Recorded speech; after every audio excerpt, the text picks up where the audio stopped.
Bonjour à toutes et à tous, c'est Antoine alias Anubis pour une nouvelle vidéo d'après-con, vidéo actu, un petit peu de mercato aussi, il y a pas mal de choses, le menu est varié, mais avant, je voudrais faire un petit aparté, j'envoie plein de force à mon ami Mathieu, dans ces circonstances particulières, je t'envoie plein de courage à toi, prends soin de ta famille, à très bientôt mon ami, avec un grand plaisir, il y a des priorités dans la vie, prends soin de toi, et à très bientôt, voilà, la petite aparté.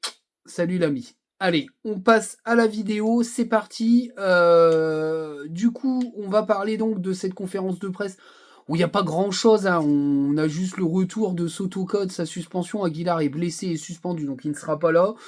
Rien de particulier, Enzola est pas là, problème au genou, mais enfin bon, je pense surtout que, enfin, il a passé un IRM apparemment, mais enfin, je pense qu'on le verra plus de la saison, à mon avis c'est fini. Angelo Fulgini, comme par hasard, c'était qu'une alerte, alors moi personnellement, j'y crois absolument pas du tout. Il avait vraiment la tronche d'un mec super heureux, qui s'était pas blessé, mais qui avait plutôt pas envie de se mouiller la couenne en sortant du banc. Enfin bref, hors de mon club très vite, parce que sincèrement, il a rien à faire dans cette équipe-là. Il prend la place d'un jeune milieu de terrain prometteur ou d'un autre milieu de terrain qui pourrait, avec le prix et son salaire, faire des choses bien plus intéressantes. Au revoir, ciao, salut. Mais voilà, sinon le reste ne bouge pas. Je reviendrai sur les blessés, enfin surtout tout à l'heure, dans la suite de la vidéo, j'ai quelques petites infos. Mais en tout cas, voilà. Alors après, le reste de la conférence de presse, il fait un peu un espèce de bilan de sa saison. Moi, ce qui me gêne un peu dans sa com, c'est qu'il dit peu importe les moyens, moi ce qu'il faut c'est gagner les matchs, même si des fois on n'est pas beau. Ben moi ça me gêne parce que là ici il y a un blason, c'est le RC Lens, et que le RC Lens c'est un état d'esprit. Et dans cet état d'esprit, il y a la vivacité, l'envie de faire du beau jeu, la grinta, la percussion, aller vite, créer des choses. C'est pas mettre 5 guignols derrière et attendre que ça se passe puis procéder en compte tout le match. C'est pas mon foot, c'est pas ce foot-là. Donc moi j'ai été un petit peu circonspect d'entendre Will Steele dire moi je suis là pour gagner les matchs même si c'est pas beau. Bah non, à Lens on préfère des fois pas gagner les matchs et qu'on soit beau quand même.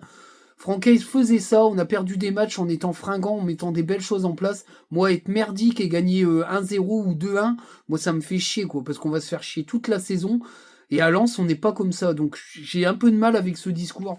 Je trouve que c'est un discours hyper pragmatique. Et quand tu vas dans ce discours pragmatique-là, tu finis par plus gagner les matchs. Parce que si tu ne produis pas de jeu, tu peux pas gagner. Voilà. Tu peux pas toujours faire des contre-attaques assassines.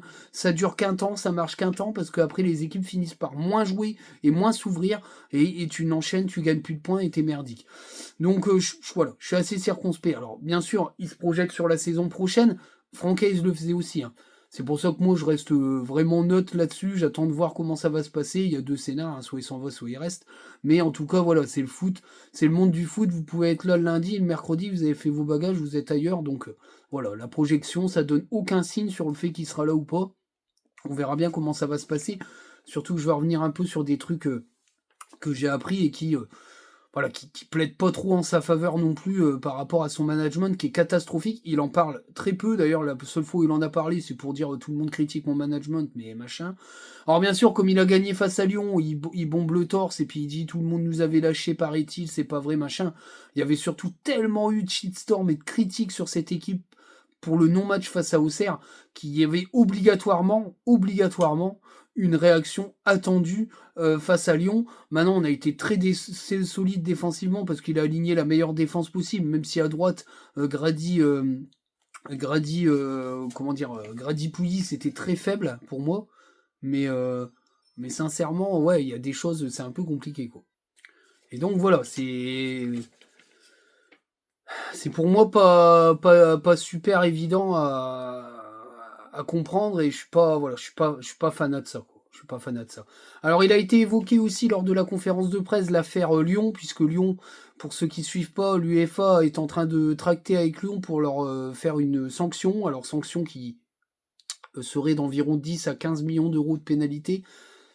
Soit ils l'acceptent et ils peuvent concourir en Europe, soit ils l'acceptent pas, ils sont virés de l'Europe. Dans ces cas-là, s'ils sont virés de l'Europe, la huitième place deviendra qualificatif pour l'Europe. On est huitième.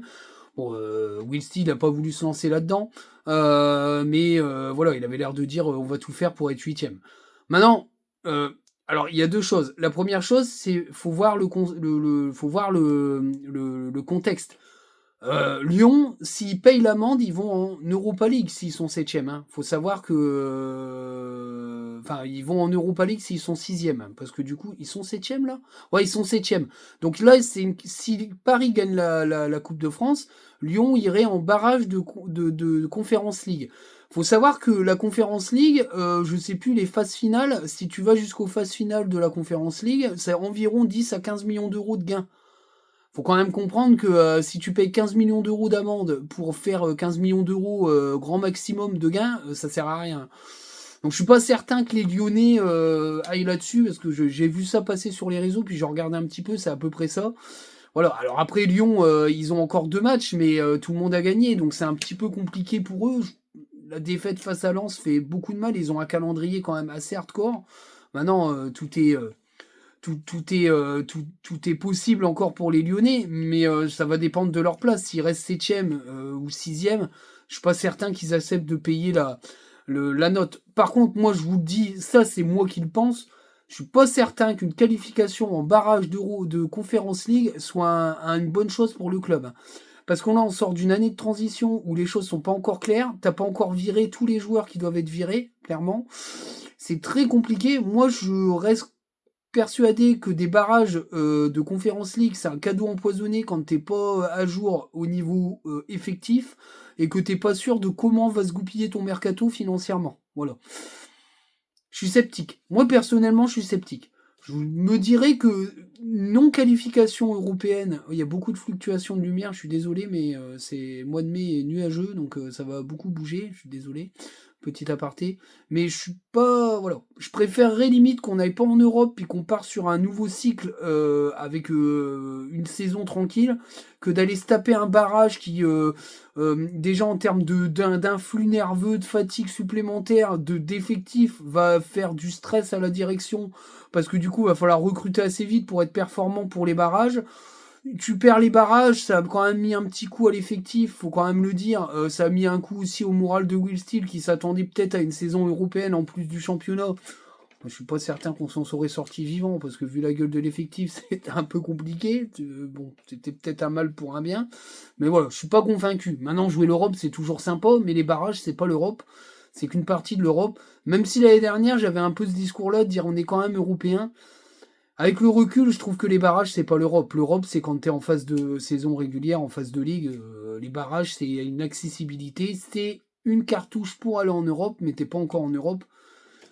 On l'a bien vu là, on n'a jamais vu un bout d'Europe. Au final, c'est Nice qui se sont tapés la honte. Ils ont perdu tout. Ils ont été quasi derniers ou avant-derniers. Enfin bref, c'est honteux. Nous, on aurait peut-être fait mieux. Ou pas, vu la gueule de l'effectif. Enfin, on peut pas réécrire l'histoire, mais pour dire, je suis pas persuadé que cette histoire de qualif soit une bonne chose pour nous. Maintenant, on prend, hein, si on va en Europe, on va en Europe, mais je suis pas fan. Je suis pas fan. On va parler d'un petit truc qui est lié un peu à Will Steele. On va parler du cas Chavez. Alors, les retours que j'en ai, je peux pas rentrer vraiment dans les détails parce que là, on est vraiment dans du secret médical. Donc, voilà, par rapport à moi, mon statut, etc., je peux pas le faire. Après, certains, moi encore plus moi, je peux pas le faire. D'autres pourraient le faire, mais je suis pas convaincu que rentrer dans les détails de ce sujet-là soit très respectueux du joueur, mais on peut survoler le truc, c'est ce que je vais tenter de faire. Pour être sincère, j'en ai parlé hier ou avant-hier. Il est pas prêt de fouler une pelouse. Voilà, je donnerai pas de détails, mais à mon avis, on n'est pas prêt de le voir. Le joueur est très affecté par ça. Il y a eu beaucoup d'erreurs du staff médical sous direction du staff, clairement. Il y a eu des décisions prises par le staff qui ont entraîné une prise en charge du joueur particulière et qui, au final, débouche sur de la merde. Clairement. Alors, pour dire un peu les choses, au niveau de son pays natal, les spécialistes ont pété un câble sur le protocole. Ils ont dit que c'était honteux. Résultat, ben voilà, il est pas prêt de fouler une pelouse et son entourage est extrêmement fâché. Et il y aurait eu des contacts de noués, etc., avec des membres de la direction qui n'étaient pas forcément tous au courant des choses précises autour de Johanner Chavez. Et il semblerait que l'ami Lopez va rentrer dans la danse par rapport à ça. Voilà. C'est pas forcément bon signe pour Will Steele parce que vu le niveau de tristesse du joueur et le niveau de colère des proches, ça va pas en rester là. Je crois que ça va être compliqué, hein. Voilà. Alors, faut savoir que parallèle à ça, il y a quand même pas mal de remous en interne, notamment à la formation, ce qui pourrait expliquer aussi les résultats de la formation. Il y a certains membres des entourages staff de la formation qui auraient été un petit peu dans des embrouilles entre eux. Semblerait-il que notamment le coordinateur qui est Eric Sikora s'en est mêlé et que et ça a chauffé un max et que ces choses-là vont être sûrement gérées par Joseph Ougourlian qui va intervenir. Semblerait-il que Joseph Ougourlian va prendre son sifflet et va un peu siffler la récré parce que apparemment c'est un peu le bordel au niveau en tout cas de la formation et il va intervenir et mettre un peu les choses au clair. Alors, il faut savoir qu'il y a déjà eu un rendez-vous de fait entre direction et staff. Il y a eu quelques petits changements qui ont été aménagés par le staff parce qu'il y a eu des retours un petit peu sévères de certains joueurs de l'effectif qui pourraient rester la saison prochaine et qui ont mis un peu leur desiderata dans la balance dans une probabilité de prolongation de contrat. Ce qui veut dire qu'ils veulent des changements dans la gestion du staff pour prolonger. Donc apparemment, ça a été expliqué à Will Steele et il y aurait eu des changements. Ça a commencé par une modification un petit peu des séances d'entraînement. Voilà, pour être sincère, voilà, je ne veux pas rentrer dans les détails, mais le protocole des séances d'entraînement a été un petit peu modifié. Voilà un petit peu les choses. Donc sur ce fond-là, moi je trouve que Will Steele, il est pas forcément au top. Il est un peu toujours dans des imbroglions de gestion, de management de joueurs qui sont quand même assez particulières. Faut savoir que le cas Satriano est hyper bien géré pour une seule et unique raison, c'est qu'il rentrait absolument pas dans les plans de Will Steele. La Zumba autour de Satriano, elle est quand même assez risible, parce qu'au final, il a été laissé tranquillou, parce qu'on n'exigeait pas qu'il revienne tout de suite, etc. Alors que Chavez, il y a une pression de malade pour qu'il revienne, notamment face à Auxerre. Ça a été martelé beaucoup de fois et ça a provoqué ce qui se passe aujourd'hui. C'est les retours que j'en ai eu de gens assez proches de l'entourage du joueur. Et surtout de gens qui sont autour du club. Il faut bien comprendre que c'est quand même assez compliqué, quoi. Et, euh, on va pas se leurrer. Ça peut pas marcher quand tu gères pas bien tes joueurs, quoi. Et ça me gêne. Parce qu'au final, Satriano, pourquoi c'est bien géré? Parce que quand il a été recruté donc par Leka Lopez, ça a pas plu à une partie du vestiaire, qui a foutu le bordel. Ça a d'ailleurs rétrogradé un peu Leka et promu Lopez dans l'affaire.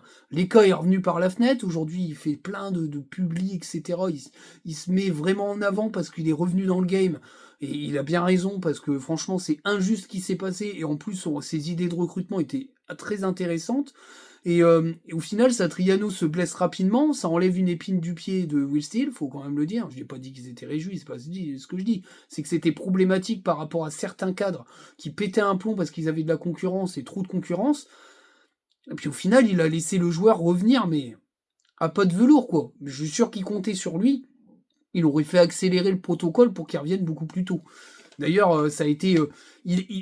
Moi, les retours que j'en avais, c'est qu'il était déjà quasi prêt février, mars. Il était prêt, mais que comme il n'y avait pas forcément d'urgence, ils l'ont laissé un temps beaucoup plus long. Comme Enzola s'est parti en couille et qu'il a commencé à voir qu'une partie de son vestiaire commençait à gueuler, parce que ça, il a beau raconter qu'on ne le lâche pas, les retours sont multiples et notamment dans la presse, ça s'est très mal passé avec une bonne partie de l'effectif. Il a commencé à se mettre en mode turlute, semblerait-il, et qu'il commence à faire une zumba autour de Satriano. Alors Satriano, je suis hyper content de le voir. Moi, je pense qu'il peut apporter un plus à Lens, surtout que son entrée a été plutôt intéressante.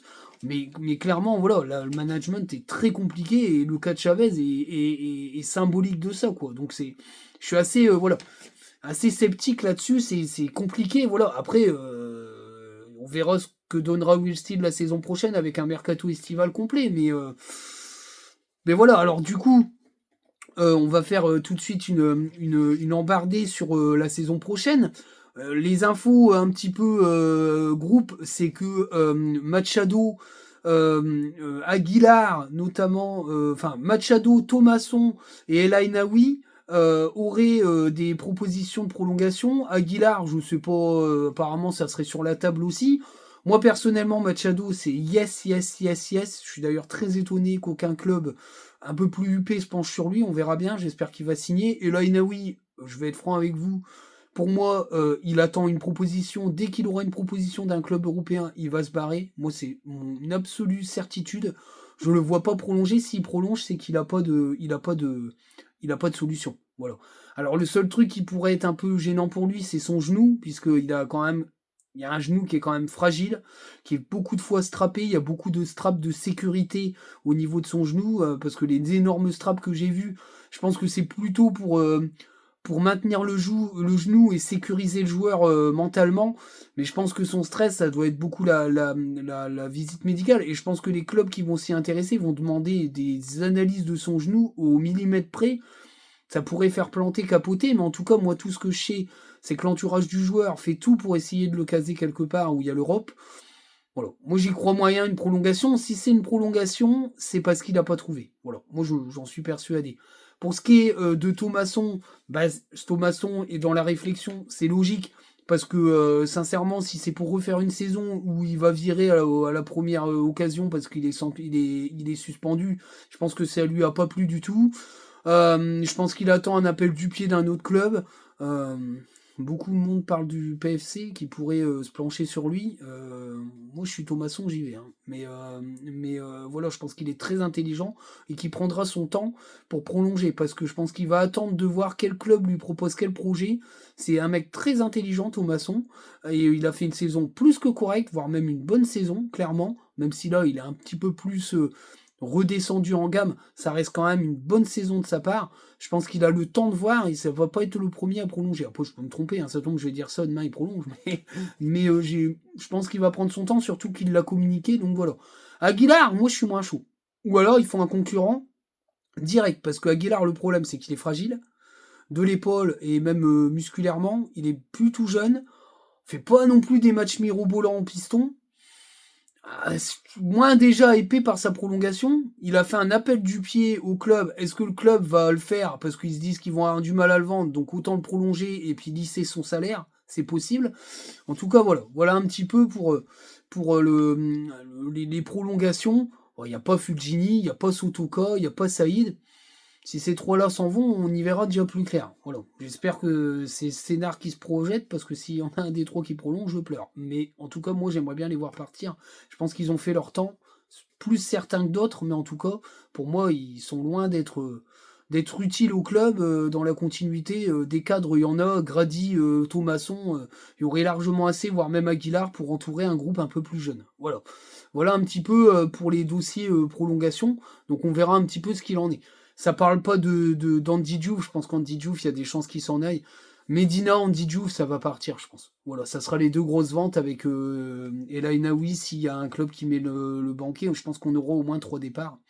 Si El Ainaoui veut pas prolonger, il sera vendu. Hein. Je pense que le club n'hésitera pas. Parce que après, il faut vendre au moment où le joueur a plus de valeur.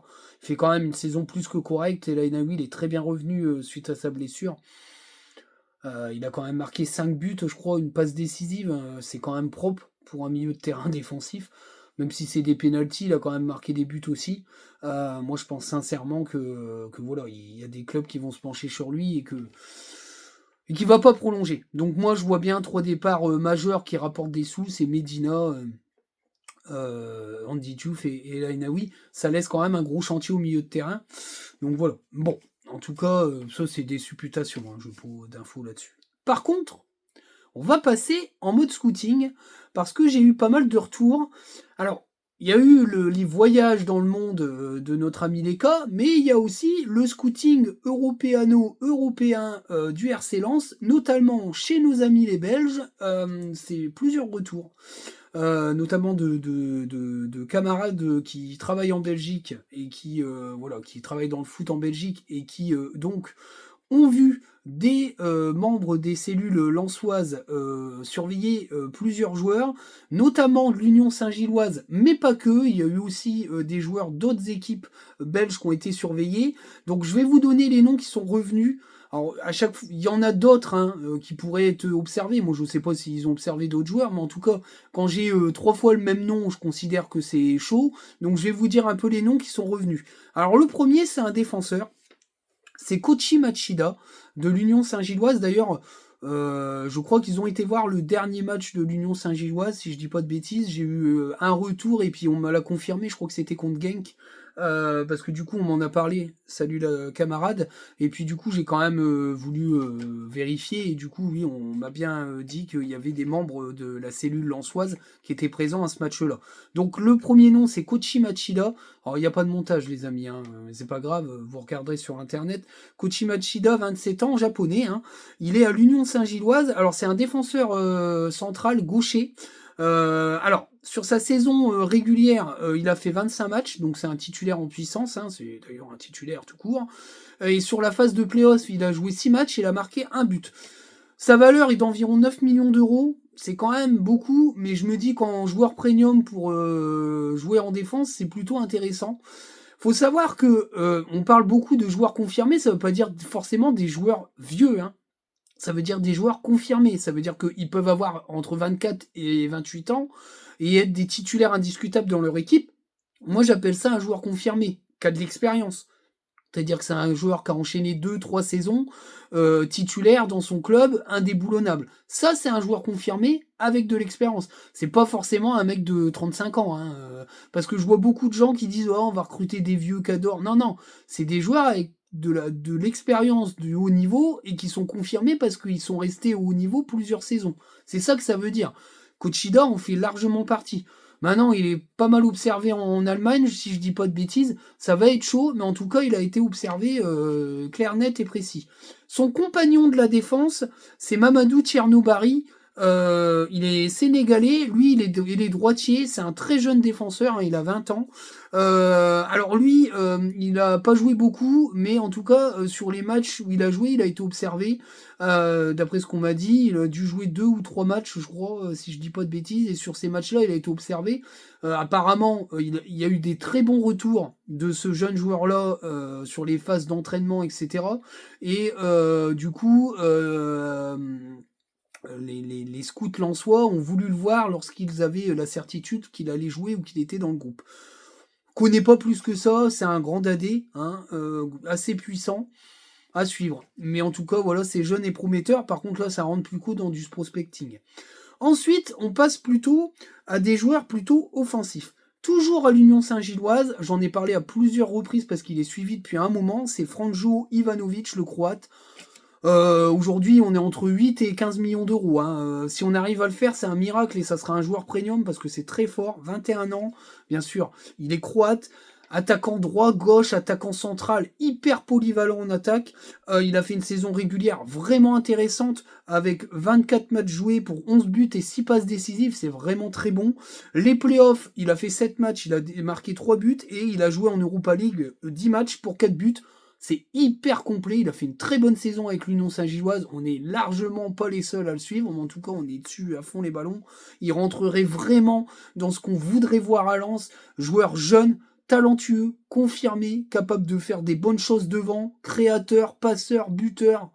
Enfin voilà, il a tout pour lui, en plus il est plutôt beau gosse. Enfin bref, ça c'est pour les supportrices qui aiment bien les beaux gosses avec des beaux maillots lensois sur le dos.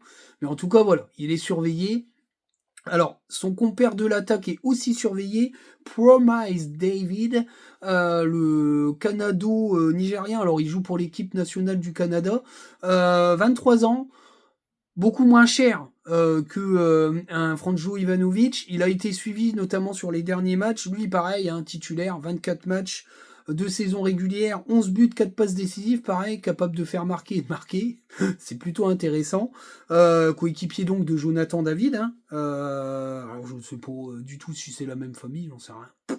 Aucune idée. Et en tout cas, en playoff, il a joué 7 matchs, il a marqué 5 buts. Donc plutôt pas mal. C'est une saison à 16 buts, tout confondu. Hein. C'est vraiment propre. J'avais pas les stats de Coupe d'Europe, donc je sais pas quand il est arrivé, aucune idée, je sais pas s'il est qualifié. En tout cas, voilà, lui aussi a été surveillé de près. Ça pourrait être intéressant. Voilà, ça pourrait être intéressant. C'est un attaquant très intéressant. Alors, il est capable de jouer attaquant 9, 9,5, second attaquant. à suivre. Voilà, je ne connais pas plus que ça, mais en tout cas, c'est les noms qui reviennent. Ensuite, il y a des joueurs qui ont été suivis dans d'autres clubs belges par les cellules de scouting, notamment Matja Frigan, le Croate, qui joue à Westerlo, 22 ans, attaquant. Pareil, un assez bon buteur. C'est pas un énorme prix, ça coûte entre 3 et 7 millions d'euros, c'est beaucoup plus abordable que Ivanovic. 9 buts et 3 passes décisives sur sa saison régulière, pareil, capacité de marquer, de faire marquer, c'est très intéressant, d'accord. Alors lui, c'est plutôt un attaquant, hein, c'est pas, il joue pas sur les ailes.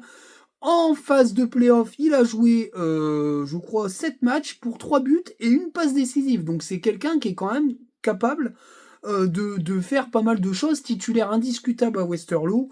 C'est vraiment, vraiment très intéressant. Voilà, c'est ce genre de joueur qu'on pourrait faire, parce que c'est un joueur confirmé. Il a joué 29 matchs de championnat. C'est un joueur voilà, qui a du bagage. C'est pas un jeune prospect. Vraiment, même s'il a 22 ans, il est encore jeune, lui, il est titulaire indiscutable. Il y a des joueurs prospects qui jouent pas tout le temps, qui sont pas tout le temps titulaires. Donc voilà, lui, ça serait vraiment intéressant. Autre joueur très intéressant, qui a d'ailleurs été cité dans certains... c'est assez marrant d'ailleurs. C'est là que tu vois qu'il y a des bons mecs sur les réseaux qui observent bien les joueurs, quoi. Après, il y a des trompettes, hein. Mais il y en a, ils sont plutôt pas mal parce que ils cernent un peu les besoins. Je l'ai vu, quand on m'en a parlé, je regardais sur les réseaux, j'ai vu une data scout sur lui et le mec disait pas mal pour le RLS Lens. Alors, faut savoir que certains data scouts sont des vrais data scouts, hein. C'est pas des passionnés pour certains qui nous pondent que c'est des pros alors qu'ils sont juste passionnés. Et la passion, c'est bien, hein. Moi, je fais ça par passion. Mais je veux dire, faut pas qu'ils se prennent pour des pros, quoi. Là, le data scout que j'ai vu sortir la stat sur le joueur que je vais vous citer, je pense qu'il a parlé du RC Lens parce que comme il est data scout, ça veut dire qu'il travaille en freelance et qu'il a dû observer le joueur, il a dû voir qu'il y avait des data scouts lensois présents parce qu'à mon avis, c'est pas anodin qu'il ait balancé ça. Et j'avais eu le nom du joueur avant de voir le tweet, donc je me suis dit, bon, comme quoi, ça va. Ça reste raisonnable, c'est pas trop des conneries, parce que si un mec qui a observé le joueur le relie au RC Lens, même si dans sa manière de dire, c'était un joueur qui pourrait convenir au RC Lens, c'est pas anodin chez certains comptes réseaux sociaux DataScout, ils ont quelques infos quand même, ils savent que les joueurs sont observés par tel ou tel club. Les placer dans tel ou tel club, c'est aussi un moyen, quand tu suis ces comptes-là, de savoir que les clubs les suivent. Mais bon, c'est pas comme ça que je procède. Mais en tout cas, ça a confirmé encore plus ce qu'on m'a dit. Donc ce fameux joueur, je vais y arriver, c'est Abdelkahar Kadri, joueur de Courtrai, 24 ans, algérien. Je ne sais pas s'il est international algérien, mais en tout cas, il est algérien. Il est capable de jouer milieu central, milieu offensif, assez polyvalent au milieu de terrain. 23 matchs, pareil, c'est un joueur titulaire qui a de l'expérience de saison régulière pour un but et 6 passes décisives, c'est un excellent passeur.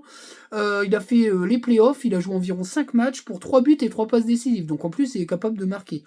Il joue à Courtrai et il est en environ de 3 à 6 millions d'euros. Ça reste dans nos portefeuilles de prix pour la saison prochaine. Suivi par le club, depuis un petit moment, apparemment, d'après ce que j'ai eu comme source. Donc voilà, c'est vachement intéressant à suivre ce joueur-là. J'ai vu qu'il y avait un tutos Lensois qui avait fait je l'ai vu, je sais plus. Avant de faire la vidéo, je l'ai vu, je crois. J'ai vu qu'il y avait un tutos Lensois qui avait dû faire un retweet du truc que j'ai vu. Je l'ai vu juste avant. J'ai dit, tiens, oh, parce que je connaissais pas du tout. Hein, donc je me suis dit, tiens, il y en a qui le connaissent, mais pas moi. Mais en tout cas, voilà. Apparemment, milieu de terrain très élégant, très technique. Voilà, pour remplacer la chèvre Angelo Fugini, moi je prends. Et dernière petite indiscrétion scouting. Alors là, moi, pour vous le dire, je le connais parce que je connais quelqu'un qui l'a suivi de près pour un club français. C'est Nicolas Stulic. Alors, je le connais bien parce que voilà, mon pote qui travaille pour un club de Ligue 1 le suivait pour ce club-là, ça s'est pas fait. Mais en tout cas, voilà, c'est un joueur qui a une certaine forme de cote chez les observateurs scouting. C'est Nicolas Stulic, attaquant, 23 ans. Je ne sais plus sa nationalité, je crois qu'il doit être croate, si je dis pas de bêtises. Vous me direz pour ceux qui le connaissent bien, mais je crois que c'est un Croate aussi, ce gars-là. Saison régulière, il a fait 18 matchs. C'est pas forcément un titulaire régulier, mais en tout cas, c'est un joueur très intéressant. 18 matchs pour 9 buts, et pendant les playoffs, il a bombardé, il a mis 5 buts et 2 passes décisives. Il joue à Charleroi, pareil, ça coûte rien, ça coûte entre 3 et 6 millions d'euros maximum. Voilà, il a été surveillé assez récemment par le club, et voilà, j'en ai reparlé avec mon pote, il m'a dit putain, s'ils arrivent à faire ce gars-là, ils ont trouvé un sacré attaquant. Je sais que Diego Lopez est assez fan des joueurs type Balkan, Europe de l'Est. Je serais pas étonné qu'on aille chercher un joueur de ce type-là dans le championnat belge. Pourquoi? Parce qu'on va chercher des joueurs plus confirmés, et pour moi, plus confirmés, c'est-à-dire qu'ils jouent dans des championnats plus huppés que ce qu'on a connu là sur le mercato d'hiver. Donc je ne serais pas étonné, après je verrai les retours de scouting dans plusieurs autres championnats, je ne serais pas surpris qu'on aille en Belgique, qu'on aille voir comment dire, en Hollande, aux Pays-Bas, qu'on aille voir dans les championnats nordiques aussi, aller chercher ce type de profil de joueurs de l'Est ou des joueurs nordiques, voire même peut-être des Hollandais, mais je pense vraiment que Diego Lopez, il est plus dans le registre Europe de l'Est, donc ça serait très intéressant. Je vais sûrement faire bientôt les vidéos scouting, parce que j'ai des retours. Faut savoir que là, vraiment, ça bosse à mort. Hein. Diego Lopez, il est au turbin depuis un moment, ça observe dans pas mal de championnats, ça fait de la data sur pas mal de championnats, on va dire plus huppés que les championnats d'origine de Bulatovic et Koyalipou et puis Selic. Donc je vais avoir sûrement des retours dans les prochaines vidéos et j'en parlerai. Voilà. Mais en tout cas, voilà, je voulais vous faire le retour là-dessus. J'espère que la vidéo va vous plaire. Maintenant, on reste sur du scouting. Peut-être que dans ces noms-là, un joueur viendra à Lens. Mais en tout cas, c'est surveillé de près. Donc voilà, au moins, vous ne seriez pas surpris de dire, ah ben tiens, je l'ai entendu celui-là. Mais bon, pour l'instant, c'est du scouting, mais ça donne un état d'idée des joueurs. Je pense que Diego Lopez va aller dans des championnats un peu plus cotés, quoi. Mais qui resteront des championnats de deuxième zone. Voilà un petit peu le topo. Sur ce, je vous dis à très bientôt. On met la cloche, on s'abonne, on partage. Les liens sont dans la description. Je vous dis à très bientôt. Prochaine vidéo, ça sera la vidéo d'après-match. Je ne suis pas là parce que je vais voir Gad Elmaleh. Donc je verrai sûrement le match en décalé. Je vais essayer de couper les réseaux pour pas me faire spoiler. Et puis je ferai la vidéo d'après-match sûrement lundi ou mardi prochain. Une des dernières vidéos d'après-match, puisqu'après c'est le dernier match du championnat. D'ailleurs, je dis un petit coucou à mon ami d'Arras qui a un petit cadeau de départ. D'ailleurs, hein, petit clin d'œil pour toi, mon ami. Régale-toi. Et pareil, la vidéo d'après-match, je la ferai lundi ou mardi d'après. Et puis, fin de semaine d'après, je ferai sûrement un bilan complet de l'effectif hors départ. Parce que les joueurs qui sont partis, j'en parlerai pas.